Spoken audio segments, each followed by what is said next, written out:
to clip the wings off of angels and to kiss the devil's asshole. They expect us to surrender to a myth of a higher ground, of a higher power, of a greater love, of a better world. We're forced to abandon the ship of our dreams and desires for their myths of perfection. All the while we sit putrefying in the stench of someone else's nightmare. But to me, the only real demons are the ones inside you, lurking, leeching away for one purpose, your early grave. The hellhound on my trail, it howls with my own voice as I roam the night, looking for something, for someone, for anything that I can lose myself in. And don't talk to me about fear, because I know all about fear. Oh yeah, fear. Oh, fear. It can eat at the soul. And we have got to be absolutely fearless.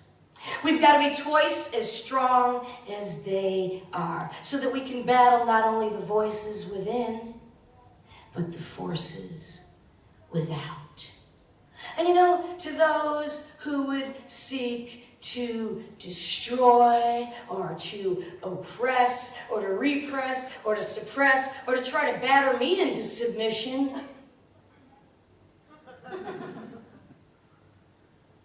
but first, you have to learn, very important, to overcome the doubts within yourself. All of the doubts which conspire basically to paralyze. And you gotta learn, and it's easy, believe me, you have got to learn that you have got a voice. You've got to learn how to scream and to kick into the fucking void. You've got a voice. I have a fucking voice, all right, and I'm gonna fucking use it. And that's something I learned a long, long time ago. Because I've always been stuck in some kind of long, interminable shock corridor of distorted mirrors and disturbed voices, which are all entwining to create some kind of buzz in the ears, like electrical wires or insects outside the screen. And all the while, it's those memories that just keep ricocheting and bombarding, circling inside the skull, where it's as lonely as the crypt, as quiet as the grave. And you gotta learn. I learned, all right, how exactly to build a mausoleum to the living dead, a shrine to the mummification of the body while it's still living.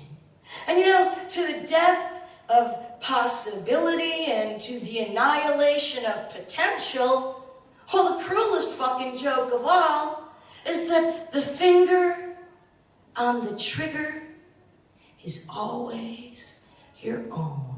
Shooting yourself down again and again and again, shadow boxing forever in this sarcophagal funhouse where I'm chronically surrounded by the emotionally crippled, feeling as if I'm stuck in some kind of endless vortex of permanent vertigo, feeling once again fucking sick and tired and sick of being sick and tired, almost fucking nauseous from the forces which bombard, which threaten to crush, which try to maim and to destroy. Oh yeah, existence. That's what we're talking about. Barely fucking existing. Existing, that is, just enough to take in that constant barrage of images from the maggot-ridden minds of control freaks, of Jesus freaks, and of retrograde pigs of every single fucking variety who want to and have belittled you at every single turn, browbeating you into finally believing what they fucking tried to beat into you since day fucking one. That, hey, you're worthless. You're fucking weak. That it doesn't matter, basically, whether you live or fucking die, because, hey, after all, they made sure that you barely even exist. That they know better. That they are better. That, of course, they're bigger, they're stronger, and they're better than you are. Oh, it's been battered into me, all right, that I'm fucking hideous, mutated, deviant, that I'm basically just an eyesore. Oh, my fucking eyes are sore, all right. My eyes are fucking sore from watching TV and reading magazines and all sorts of periodical force-fed to you by the media, which try to offer up to you their version of perfection at a price. At a price that you cannot afford. At a price that basically you can't pay. As a matter of fact, you shouldn't have to fucking pay it, because the way I see it, hey baby, the debt, it's negative in my favor. And you know, the original sin is on the hands of those that give breath without life and body without pleasure. Yeah, like your mother and father. It's they who are the whoremongers, the cheaters, the liars, the soul suckers, the killers. I mean, after all, it's them who have basically almost conspired to kill you. To kill your capacity for pleasure, to kill you and basically be done with you, to get rid of you, to kill you and your burdensome appreciation and search for all that is beautiful and truthful and real. I'm Lydia Lunch, and I'd like to welcome you to my salon, the theater of blood and guts, where basically death, for me at least, appears to make way for transformation. And I know that in my life, very few distractions are elegant enough to remove the stranglehold to which time succumbs us all to. I mean, I know that you're here because basically you're all waging the good fight. And it ain't too fucking easy when you just continue to shadow box with yourself. However, this story isn't about you. It's about the beast.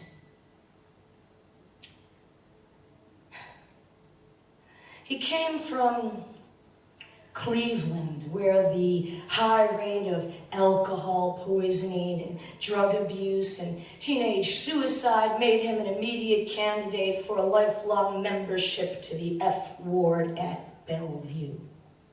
His parents sent him to New York City so that maybe someone there could deal with the type of entertainment that he liked to amuse himself with, like throwing his baby brother out the 21st story of the newly paid off, freshly painted condominium that mom, dad, brother, and sister had just got through moving into. He was already an addict by 14, having been diagnosed as dangerous and a threat to society since becoming an active member in several schools, practicing sadomasochistic rituals, which of course he would first practice on himself and then upon anyone else, unfortunately, within firing range. And I remember very well meeting him one night on the Bowery in New York City when I tried to stamp out a bum whose hair he had just set on fire, trying to argue with the beast that, hey, you know what? I mean, it might not be too long before you and the bum trade places, Penny. But he'd hear nothing of it, of course, and he just started coming at me wielding a big lighter as one would some kind of blowtorch, trying to set my glorious ruby locks on fire. Well, I wasn't having any of that, and immediately I began to wrestle the beast to the ground with a series of damaging elbow smashes. Of course, he just began giggling maniacally, hysterically drooling and coughing and spewing liquored spitulettes all over my face and neck. I decided, after I became completely disgusted by his sour breath and rancid behavior, to retaliate by chewing up a big wad of Oreo cookies mingled with a little bit of Jack Daniels, which I splattered all over the front of his sleeveless white t-shirt. Of course, being the beast, he could do nothing but dive at me full body weight, smashing us both into the side of an oncoming beat-to-shit 67 Cadillac, which comes to a screeching halt. An American Indian behind the wheel. Confusing what's going on to maybe be just some kind of lover's quarrel, he invites me and my newfound wrestling tag team partner to maybe, hey, just get in. Why don't we all just go for a little cruise? I mean, why don't we just take a little trip up to Central Park? I mean, after all, I got to see a man about some horse. Myself not being able ever to pass up forward movement, speed, or sleaze. Of course, I barrel right into the back seat, dragging the drunken dwarf along with me as some kind of prophylactic against my own disease. That's cool. I mean, we're just, riding across town, tailgating taxi cabs, spitting shit out of the window, looking for somebody. I mean, looking for anybody more fucked up than we are that we can pick on, pulverize, and maybe even pervert a little bit. We pull over to piss along the piers near the West Side Highway, lighting up a joint and kicking back some jack when slowly we're surrounded by a gang of beautiful, queenie, teenage Puerto Rican rent boys who are just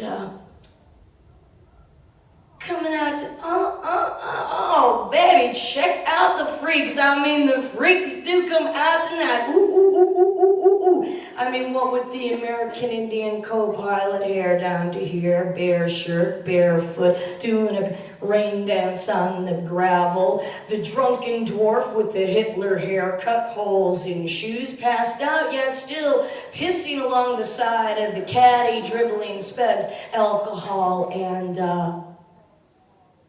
me. And three of the older, harder, prettier queers come sauntering up going, Miss Rough Trade, baby, are you pimping or are you pulling hay, baby? And they all start shouting out some kind of menu of the day, a list of their specialities, the tricks of their trade, saying that, hey, baby, for $5, I mean, you know, for $5, and in the meantime, they're bending over, lifting up their tight spandex skirts, showing me those beautifully well-shaped, tight little assholes, puckering them in and out and say, hey, baby, I mean, you know, for $5, basically, you have the run of the house. I mean, for $5, you can get just about anything you want. I mean, all I want is a mere $5 fucking. I mean, and you're going to be helping me out, Mom. I mean, you're going to be helping me out. I mean, for $5 fucking. I thought, well, you know, maybe I could help them out. I mean, maybe, after all they really wanted to do was to try to bust their way out. They, like me too, just wanted to fucking break out. To maybe climb out for 5 lousy fucking minutes past that scum-encrusted fuckhole of ugly urban landscape. And hey, after all, I mean, I did know all about the fucking easy way out. Yeah. I mean, I know that the easy way out is usually the quickest way out. It's usually a one-way ticket to Rikers or to Sing Sing, or by merely sailing out at the end of a dull knife blade or a bullet hole or a needle tip, or just something that's going to help me feel like maybe I am just for 5 fucking minutes floating someplace far, far away, you know, flying somewhere above all the fucking bullshit and the drivel and the doublespeak. And I know all about do-nothing lifelines. I mean, I know that some things are just, genetic. You know, that some things are just, well, they run in the family. I mean, I know all about that certain kind of sickness. You know, that insanity, that profanity, the vanity. I know all about malnutrition, addiction, co-addiction, that insecurity, the fucking inability to deal with reality, what the fuck ever reality is supposed to mean. When you're waiting on your fucking welfare check, when you're waiting on SSI, or when you're sucking off some scurvy fucking John from New Jersey, and you know that deep down inside, hey, you weren't made for that. You weren't built for that kind of fucking abuse. That basically you are indeed just another one in a long line, maybe just another one of the 7th son of the 7th son. And that, I mean, after all, I mean, poverty, pollution, they're no longer metaphors for the state. With some of us, they are the chronic state of being. You know, 2 chronic constants that are always going to be there to remind you of where you come from, of where you're going, and of where you're never going to ever fucking get, no matter what you do, no matter what you fucking know. No matter what you try to get over, no matter what gets done or what doesn't fucking get done, that there are some people that just can't be fucking saved from falling graceless, faceless, into that bottomless pit without a trace. You know, and I know about the only way in, yeah. I know about the only way out. I know that sometimes the only way out is to go in, deep, deep, deep inside you. And that's why some people have no choice other than to poke holes inside their skin, thinking that maybe if they just had that one solid base, you know, where they could concentrate all the ache, where they could concentrate all the pain so that it wasn't just an all-consuming surround that suffocates you every single day of your life from day one to the day you check on out. That pulsing, that pulling, that shredding, that sharding. And you try to shield your eyes. Oh yeah, you try to shield your eyes from those tears of blood. And after all, tears of blood, they just aren't enough anymore. I mean, everybody's got to cry a little bit in this emotional ghetto, where basically we were all born rotten in body and in soul. Where here, most of us are congenitally unadapted. And that's why, basically in 1994, by suppressing drugs or sex, you're not going to be able to suppress the need for crime, the cancers of the body and the soul, the propensity for despair.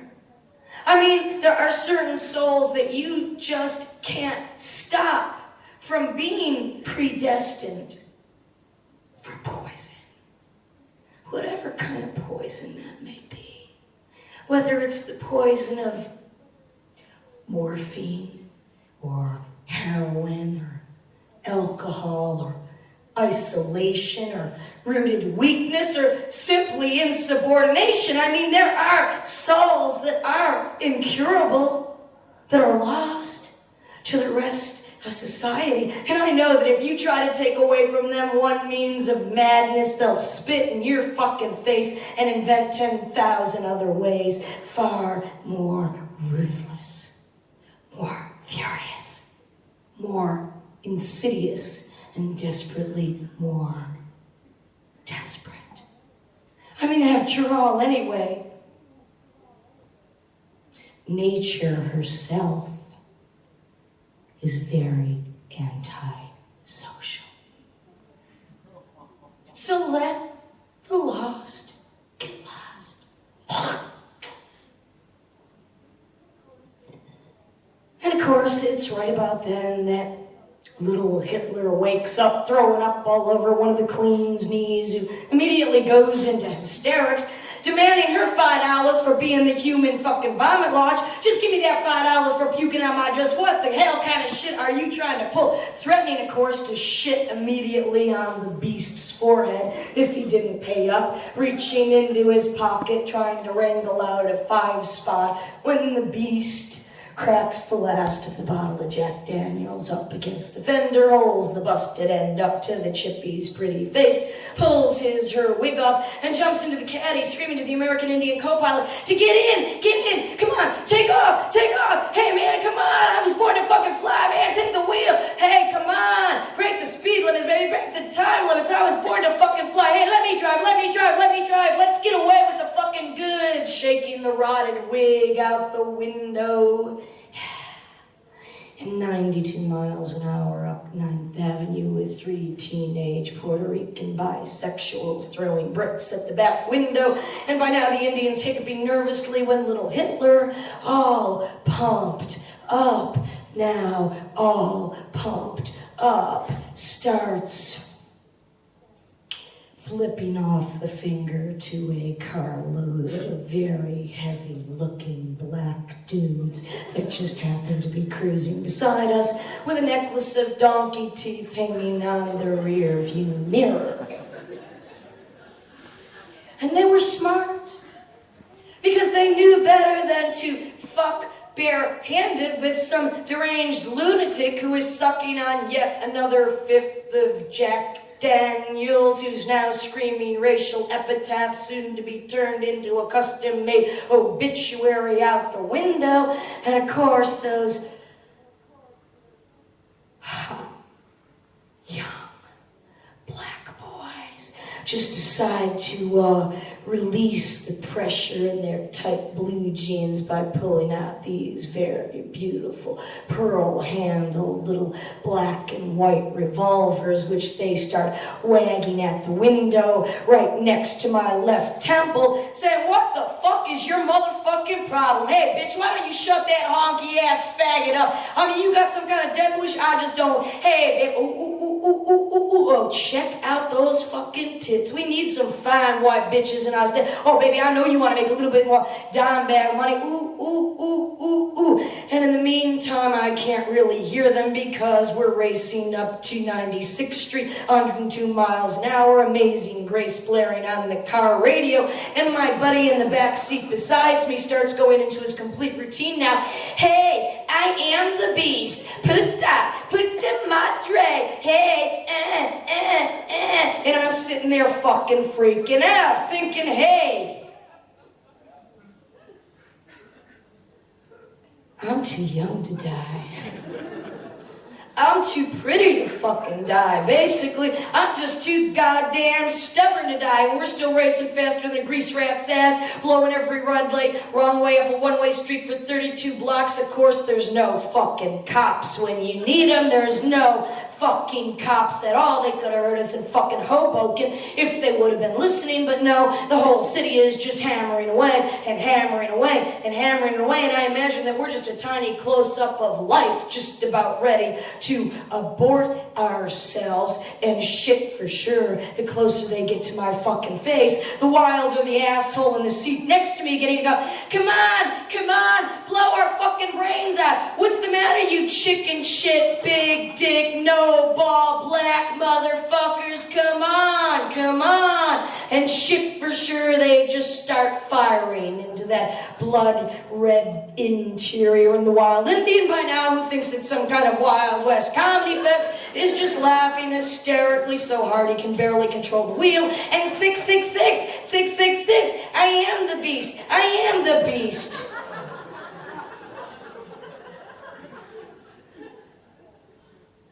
Well, we fortunately pulled up right behind an empty police van as the sharpshooters went sailing away into the sunset, screaming out our license plates.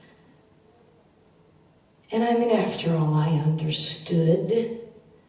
I know that the lost are lost by nature. That all the ideas about moral regeneration ain't gonna do jack shit.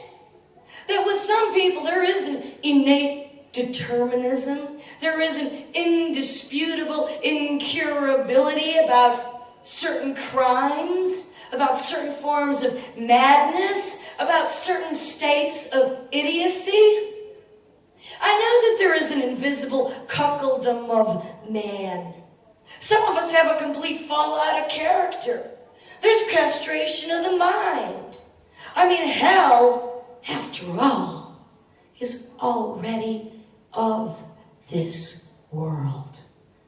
There are many men who are unhappy runaways, destined to repeat their escape eternally. And you know, when man is miserable, the soul is weak. I know that there are people who will always be lost. That the means for the lost just doesn't fucking matter.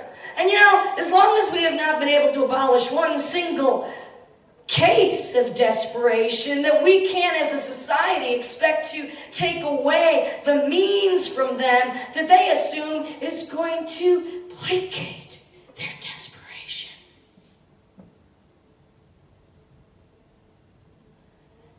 And the last time that I saw the beast, he had been checked into St. Vincent's Hospital, where they were going to amputate his right arm from cellulitis, some kind of cancer based on crank and rancor. But instead, I mean, it was good news after all. I mean, they just decided to cut his whole inner arm from the elbow down to the wrist, leaving a gorgeous scar about 4 inches deep and 30 inches long. And I mean, after all, shit, I know about 1,000 guys that would have killed for that kind of memento. That would have fucking killed for that kind of souvenir. They would have said, hey, I mean, after all, fuck you, man. I am a fucking survivor. And if you want to get rid of me, you're going to have to fucking chop me up piece by fucking piece. And you know, that's right about when I imagined the beast. Ahead, on a skateboard, racing down to the men's shelter, which is where he started living, of course, after they let him out of the hospital, because there's only so many beds at St. Vincent's, and they couldn't take him back at Bellevue because he no longer qualified as criminally insane or in serious condition or in need of intensive care, except for the fact that his motor functions didn't that the therapy that he was on left him pallid and weak and constantly hallucinating with fevers and delirium caused by all the treatments of morphine and Thorazine and Xanax and Percodan, the Prozac and Placidil, the antidepressants, the antipsychotics, whatever it was that they fucking gave him, everything under the possible fucking sun to try to placate him into some kind of permanent sedation, some kind of stupor, basically a torpor. But he was the beast, and he just couldn't seem to keep out of trouble. And even though they couldn't just lock him up and throw away the keyhole, which basically I had suggested about 32 times by now, because after all, it wasn't 2 months later when he was back in detox for the 40th time, trying desperately to fight the devil in the bottle, nirvana in the needle, and losing badly. And after all, he tried to explain it to me. Saying, hey, I basically, I just need the juice, I just need the fucking juice, okay? I need something to try to help me to recharge my battery. I feel like basically I'm fucking overloaded. There's something wrong with my circuitry. It's a haywire, I feel like I'm just the center of fucking chaos. It's havoc. I can't stop it. I just can't stop committing those felonies around the hourglass, I feel like I'm basically being devoured. Like I'm falling, yeah. I feel like I'm falling into quicksand. I'm sinking into whatever. Into who's ever. I'm sinking into that liquid embrace, I'm in some kind of free fall. It's this timeless wonderland, and sight and sound. They've just been replaced, I'm trying to replace them with touch. All I need is for somebody to fucking touch me, That's all I need is some kind of contact. The only fucking touch I get is of a wet hand on the back of my fucking neck.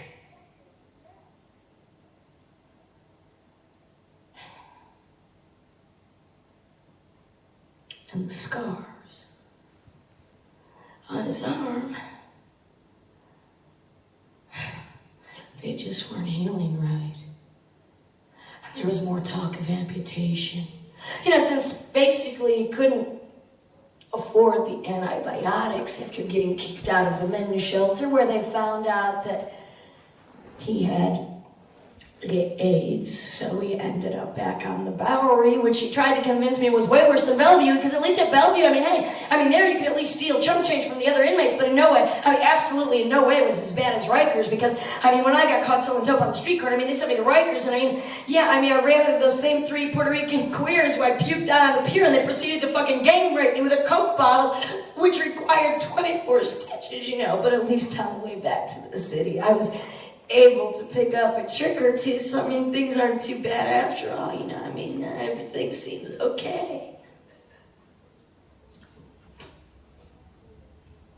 And I'm basically by this point just swallowing it all down. And I'm staring straight into his beautiful, degenerate, baby blue eyes, and I finally gather up the guts to ask him, what's taking you so long? What the hell are you waiting for? Basically, how many more times do you want to go through this? How many more times do you expect to put me through this? How much more can you fucking take? How many more times do you expect to just show up and show off with the next murderous dose of no good news? How many more fucking disasters? How much more devastation? How much more degeneration can he put himself through? Basically, what the fuck are you waiting for? Christmas? Easter? Your birthday? I mean, why don't you just fucking snuff it? Why don't you just go for fucking broke? I mean, why are you trying to cut it off in little pieces? I mean, it ain't like you haven't been trying to kill yourself for 10 years before I even fucking met you.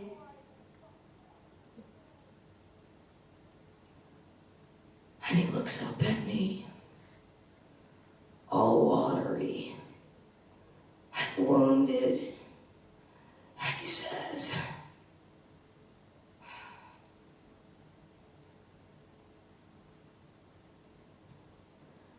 "It's because I'm scared." Okay. It's because I'm scared. You know? I mean, I'm scared that when I pass on, they're going to call me up on all the false starts. They're going to make me stand in line with my pants down around my ankles and show the world that I was just another postcard depiction of a professional loser. I mean, that I had all the markings of a two-bit hustler, a petty thief, a gambler, a cheat, a liar, a nobody, a nothing. And hey, man, after all, it's nothing I got any control over. I mean, it's not that it controls me. I mean, I'm not fucking crazy. I'm not stupid. It's just something that, I just can't seem to master it. Basically, there's something inside me that just wants to master me, that wants to master disaster and mistakes and disillusion and dementia and it's like a fucking addiction, basically. Yeah. That's it. It's like an addiction. It's like an addiction to adrenaline, which was forcing him to draw and cross that thin blue line, which tried to separate him from reality and insanity, from safety and harm, from life and from death. I mean, come on, any idiot can spit in the devil's eye, but I mean, how many men are brave enough to get down on all fours and to tongue that fiery hole? And I mean, you know what? Maybe you just don't understand. Maybe you just don't fucking understand. I mean, it's just a classic case, man. It's just a classic fucking case. Wrong place, wrong time, right guy. And you know what? The next time you see me, he's calling out to me in this beautiful sing-song voice. The next time you see me, I might just be smiling. That's right. I might just be smiling, standing on a mountaintop somewhere, counting all the corpses of all the young and old alike that didn't know. That didn't even know that when the time is right,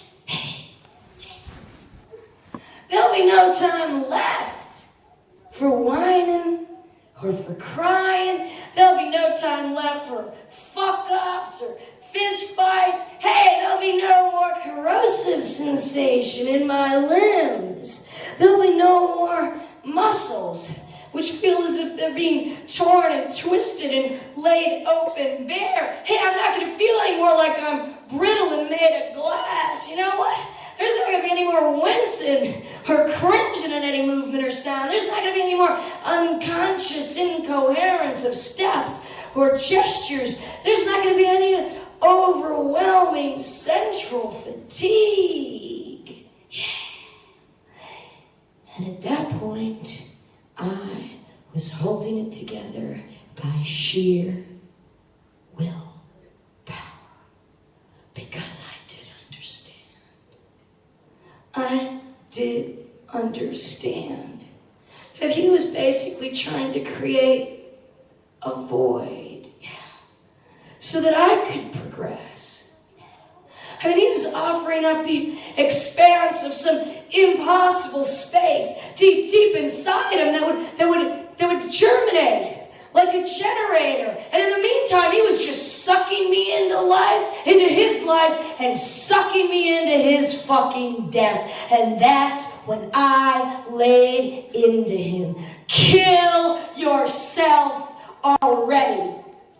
You're so fucking desperate. You're so fucking tortured in body and soul, then just lose all fucking hope, man. Hey, the world is gonna dance on your grave. That's right.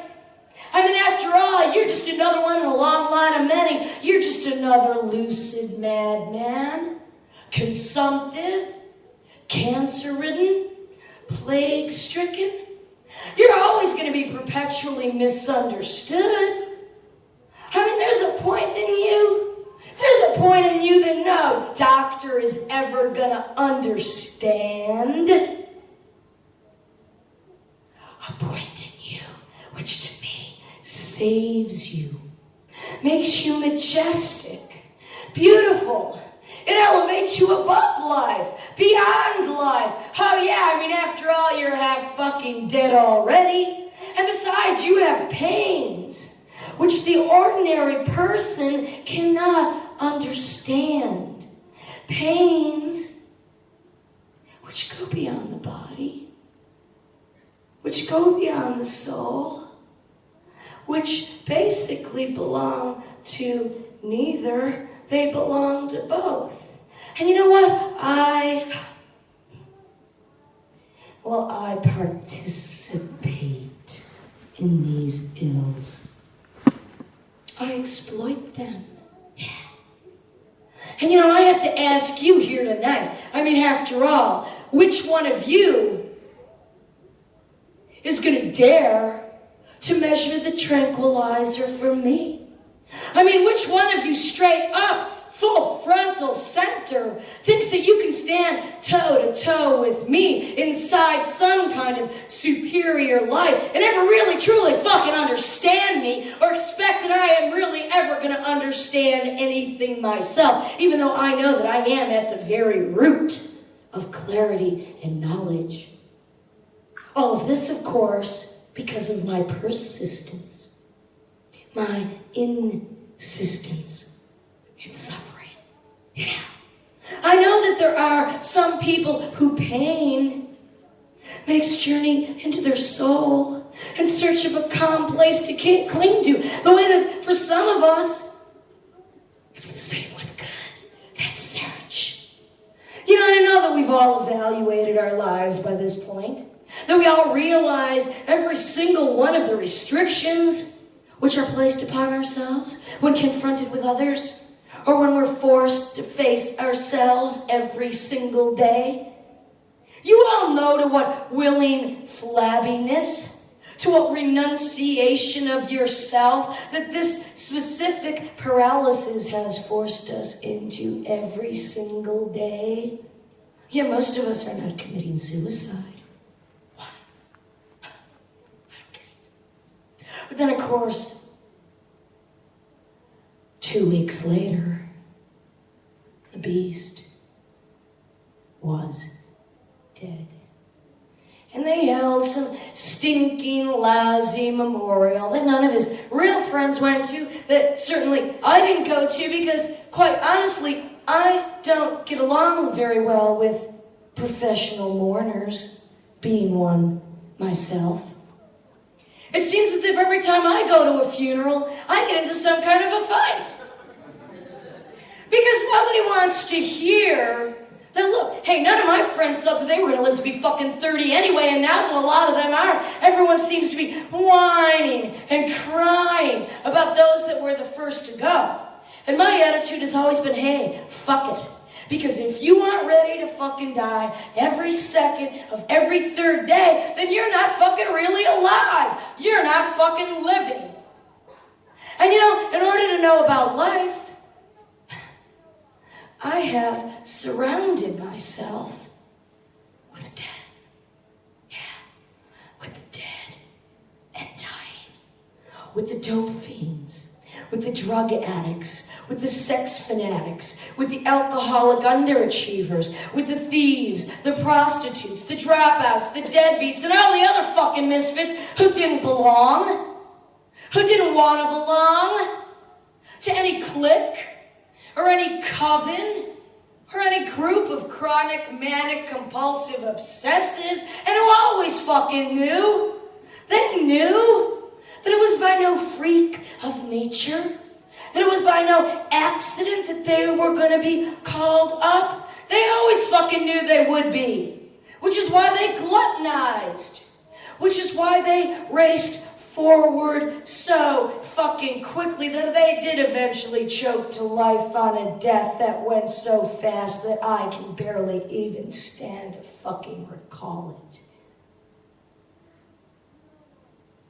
And you know, no one cries for the dead. They cry for the living dead. Yeah, we who in our own very unique and individual pain replay the same horrifying scenes in the subways and the tenements and the nightclubs and the bars and the baths in this blood-soaked necropolis where night fatigue and the hint of catastrophe make sex without secretions almost unbearable. In this, the age of the death of seduction, where all the pleasure palaces have basically been turned into torture chambers. In this, the killing zone of false memory. But basically, now I am pretty much of an optimist in spite of it all. I mean, after all, there's always tomorrow. Hey, baby, there's always tomorrow. Hey, tomorrow is just a word for a place that we're all looking for, you know. And I can't help it if I sometimes feel that, you know what, this might just be another night stolen from me. By men, by women, by spoiled children. You know, I know that I'm supposed to assume that my voice indeed is a blessing. You try living with it for 35 years and you'll figure out what a curse really fucking is. You know, and I can't help it, really, I cannot help it if I occasionally feel somewhat sabotaged by all the universal infiltrators, by perpetrators of every dimension, by invaders who come together in some kind of, well, what I would call a collective psychosis, a schizophrenic pandemic. And I know that once we figure this all out, oh, it's definitely going to have positive global repercussions while we're working on it, right? You see, but in the meantime, I realized, and I knew from day fucking one, that I wasn't the only one. I'm not the only one. I can't be the only one who thinks that they're a fucking fatalist, that they're extremist by nature, that they have episodic fits of frenzy, violent outbursts, megalomaniacal tantrums, or radical mood swings. I know I'm not the only one who has sociopathic tendencies. But I get it. I understand that these feelings are dictated to me. Yeah, they're dictated to me by the laws of nature. Yeah. By nature's natural desire to explode. I mean, nature herself is very, very violent. Earthquakes, tornadoes, floods, famines, cholera, cancer, tuberculosis, AIDS. Oh yes, if I'm paying attention to my nature, then it's very fucking natural to feel like I want to explode. Because I certainly am not going to implode. Not tonight, anyway. And I know that a lot of us are quite sick of the monotony of collapse, yeah. sick of feeling unable to ever try to find, and you're fucking reaching for it every single day, some kind of equilibrium that is going to offer some kind of vague hope or distant horizon that, yes, indeed, we will, as a global entity, recover from all of these, our worst mortifications. Oh, I have hope, I have hope, I have hope. And maybe somebody else, I'll admit it, maybe somebody else, somebody with some other kind of frame of reference, who led some other kind of existence, could indeed stand up here tonight and offer you some kind of comfort. Maybe they could stand up here and even hold my fucking hand while I just stood in the corner, puking, drunk on the poison of others, full always of somnambulant desires and crumpled ambitions, waking up every single day feeling as if I'm resting on some kind of enormous flesh bed of a gargantuan fatigue. I know I'm not the only one. Oh, tell me I'm not the only one, baby, who feels like they're leading their life at the level of some kind of grave. Where? I mean, after all, death, hey, death indeed might be actually some kind of privilege. I mean, it actually might be the fucking reward. I mean, it might be the light at the end of the rat hole. Where personally, I feel like I've been trapped for at least the past 435 years in a prison of history, that natural habitat of unreason. And I know. Did you want that? I know that I stand up here before you this evening, the absolute ultimate in contradictions. That I may appear to some of you as some kind of angel of pity, maybe a sister of mercy, the whore of Babylon, a leper messiah, mother superior, or just straight up another hardcore fucking cunt. Call it what you will, call it what you will. I know what my job is, and I know that I have actually been installed here in the insane asylum, directing forever the theater of poetry and pain, of cruelty and degradation, of transgression, or basically the way I like to look at it, elegant decay, exquisite torture. And of course I can't help myself from perpetrating forever, because basically I love it so fucking much. I mean, I love the drama, I love the trauma, I love the 120 Days of Sodom, of Gomorrah, holy wars, hate crimes, the Holocaust. Hey, I was bred on that fucking shit.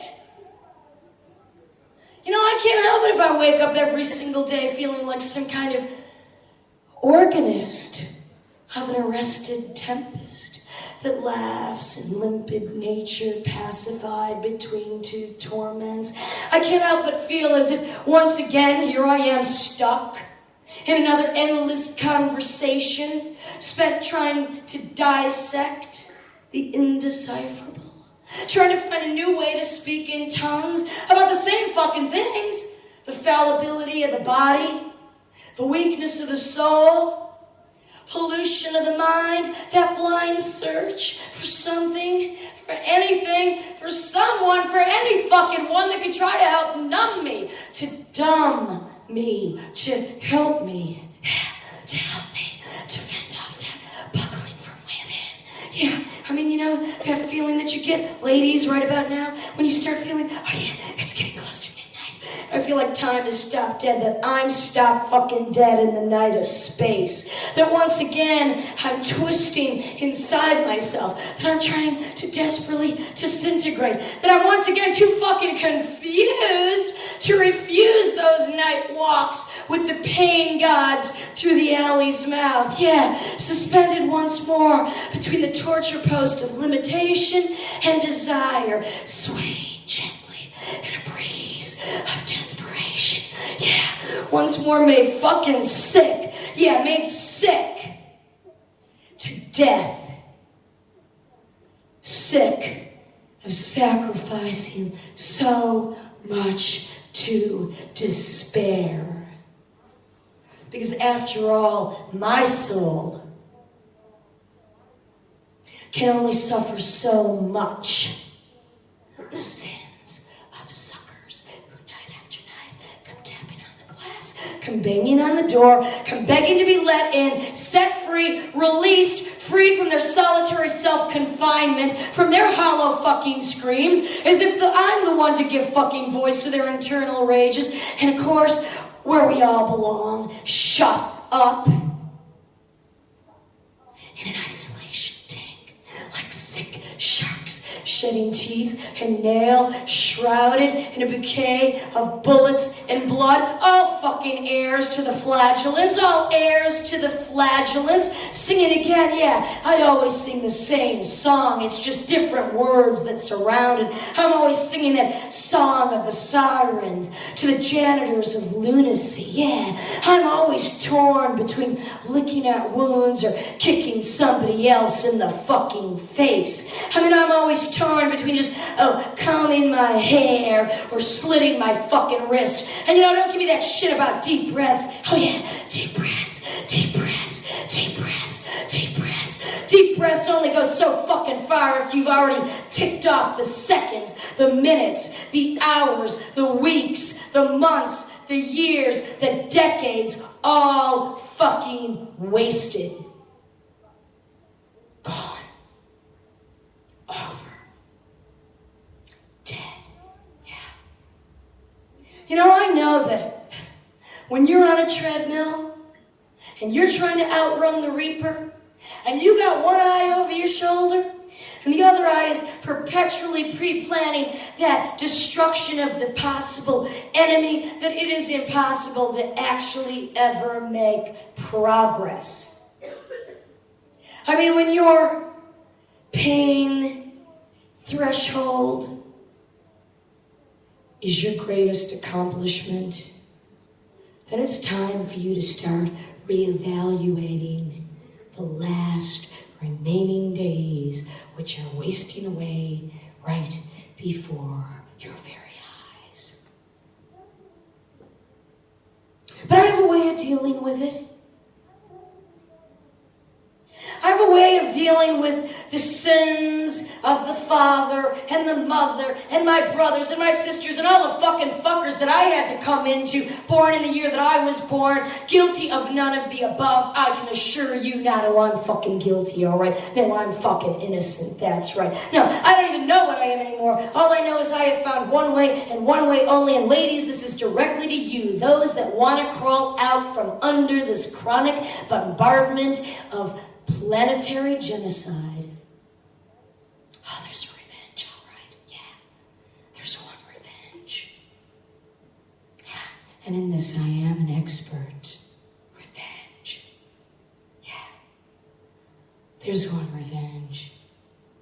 And that's pleasure. Yeah, that's right.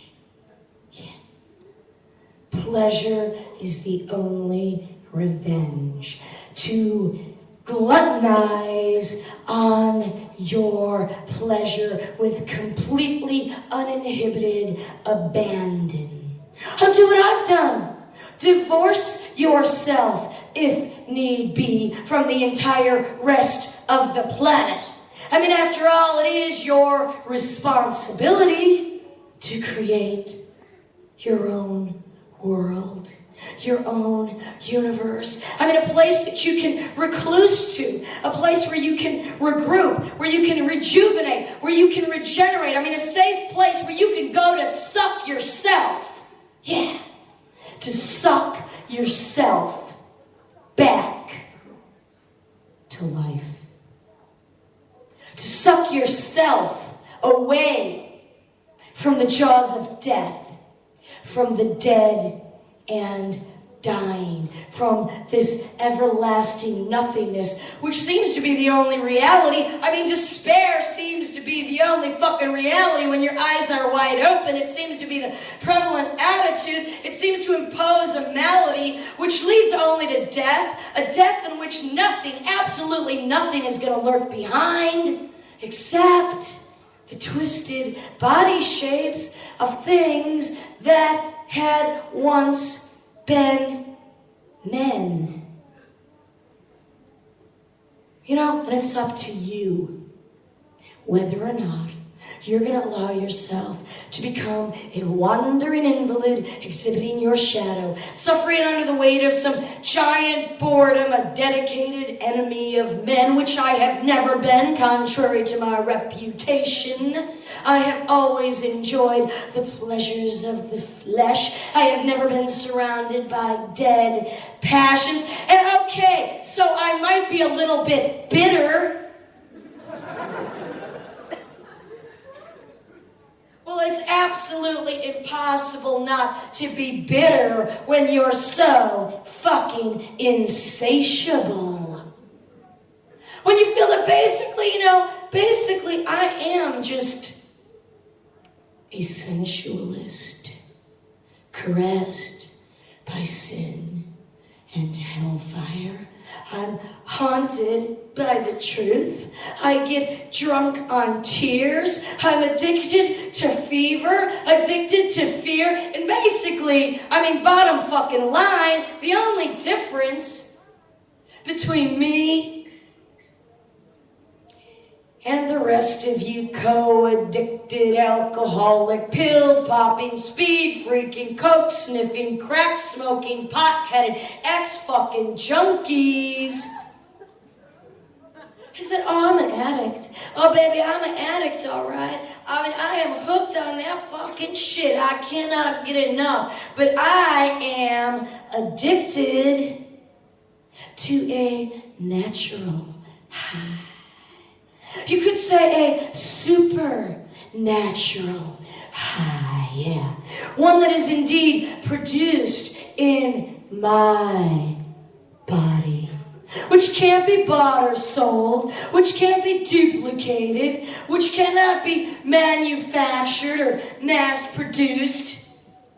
Oh, it's inspired, all right. Oh, yeah.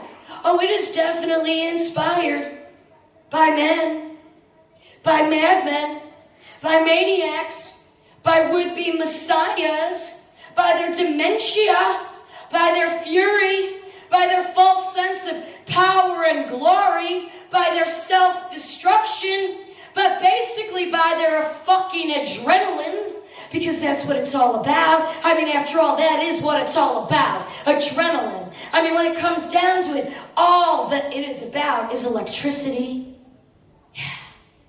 chemistry, science, history, energy, and matter. And you know what? I confess. Oh, I'm guilty, all right. And you know what? If I use men, and I do indeed use men, it's for one reason only. Yeah, it's for one reason only. It's to procure those necessary sensations. It's to procure those tainted exaltations. It's to get it, baby. I just want to get it. All I'm after all, is that fucking heavenly high. All I want is that hormonal rush. All I want is basically that fucking adrenal kick, which is going to make me once and for finally all feel that indeed I am just being fucked into a place.